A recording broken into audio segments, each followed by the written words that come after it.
आहे. एक छोटीशी कविता मी मराठी शाळेवर सादर करणार आहे. 2 मिनिटाचा वेळ घेणार आहे मी, काही जास्त वेळ घेणार नाही.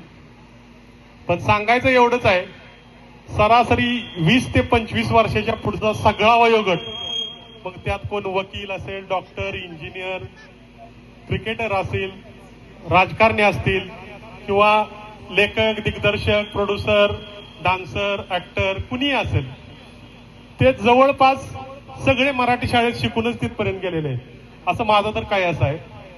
आणि हेच ते या कवितेतनं मी तुम्हाला सांगणार आहे. 2 मिनिटाची माझी कविता आहे. कवितेचं नाव आहे मराठी शाळा. जर तुम्हाला कविता आवडली तर कवितेनंतर टाळ्या वाजवा, आणि टाळ्या वाजवूनही नुसतं गप्प बसू नका. तर त्यातनं हेच सांगायचं आहे की मराठी शाळा किती महत्वाची आहे, आणि येत्या वर्षात आपल्याला जास्तीत जास्त मुलं मराठी शाळेत घालायचे आहेत, हे ध्येय पकडून ही कविता मी तुमच्यासमोर सादर करतोय. कवितेचं नाव आहे मराठी शाळा. हीच ती आमची मराठी शाळा, जिथं घडली लोक भली भली. हीच ती आमची मराठी शाळा, जिथं घडली लोक भली भली. आजच्या सर्व सुशिक्षितांची सुरुवात तर इथूनच झाली.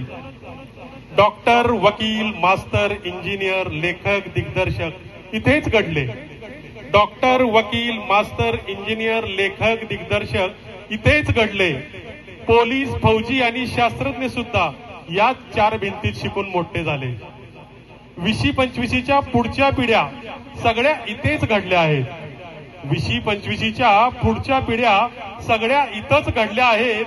ज्यांची मुलं या शाळेत नाहीत, मी काय म्हणतोय, ज्यांची मुलं या शाळेत नाहीत ते पालक सुद्धा इथे शिकलेले आहेत.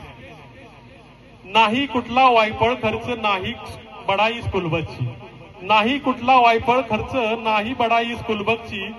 शिक्षणाचा खर्चच माफक, शाळा ही सर्वसामान्याची. श्वास आहे हा गरिबांचा, गरज आहे भविष्याची. श्वास आहे हा गरिबांचा, गरज आहे भविष्याची. टाळा लागला शाळेला तर गोची होईल शिक्षणाची. बंद पडली ही मराठी शाळा तर संस्कृती आपली धोक्यात आहे. बंद पडली ही मराठी शाळा तर संस्कृती आपली धोक्यात आहे. शाळेसोबतच संस्कृती पण नाश पावत जाणार आहे. कुबेरांची पोरं जर इथं शिकली तरच गरिबांची पण शिकतील. कुबेरांची पोरं पण इथं शिकली तरच गरिबांची पोरंही इथं शिकतील.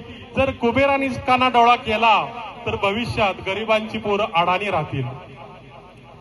नवी पिढी इथं शिकवायची की नाही हा आपला सगळ्यांचा विचार आहे. नवी पिढी इथं शिकवायची की नाही हा आपल्या सगळ्यांचा विचार आहे.